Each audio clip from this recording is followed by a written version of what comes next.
கலியுகத்துல அனுதினமும் சூரிய சுட்டரிச்சுட்டே போற சென்னமா பட்டணத்துல ஒரு சுபயோக சுபதனத்துல ஒரு சிங்கத்தை போலவும் ஒரு சக்கரவர்த்தியை போலவும் கம்பீரமாவும் டாம்பிகமாவும் கோலோச்சிட்டு இருக்கிற ஐயான்னு அழைக்கப்படுற சிங்கப்பெருமாளுக்கு ஒரு துர்லபம் ஏற்பட்டு போறது.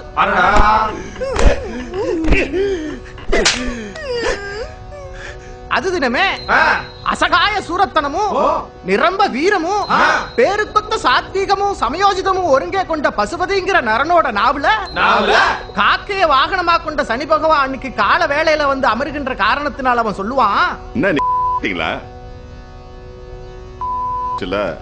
வேலைக்கு ஆக மாட்டீங்க.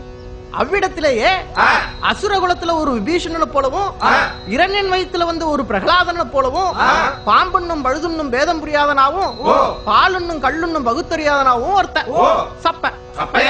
சுருக்கமா சொன்னா ஒரு பியூட்டிஃபுல் பாய். இது வரைக்கும் என்ன பண்ணிருக்கான், இனிமே என்ன பண்ணுவான்? எல்லாம் பண்ணுவேன்.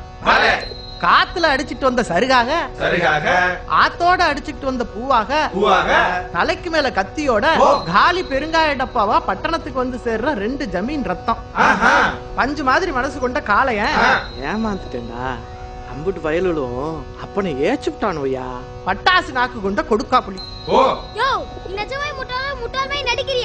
ஓனாய் கூட்டத்துல ஒரு ஆட்டுக்குட்டிய போலவும் கள்ளிச்செடியில பூத்த ஒரு பூவை போலவும் எத்த தின்னா பித்தந்தெளியணும், எண்ணத்தை குடிச்சா கஷ்டம் கரையணும், தான் விதிய நொந்தாலும் காலத்தை ஓட்டுறா சுப்பு.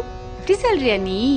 ஒரு சீமாட்டி முடிகிற சிண்டு போல பின்னப்படுற இவங்க வாழ்க்கை அதே சீமாட்டி விழிஞ்ச இடியாப்பம் போல ஆகுற இந்த காதையில கத்தி முனையில புத்தி பிறக்குது, பகை இல்லாதவங்களுக்குள்ள யுத்தம் வெடிக்குது, அப்பம் பிள்ளையாகிறான், பிள்ளையே அப்பனா இருக்கிறான், ஆபத்து அழகாகுது, காலம் திகச்சு போகுது. இது எல்லாம் மீறியும் ஒரு முக்கியமான கேள்வி தொக்கி நிக்குது. உங்களுக்கு ரஜினி பிடிக்குமா, கமல் பிடிக்குமா? டிங் டங் டிங் டங் டிங் டங்.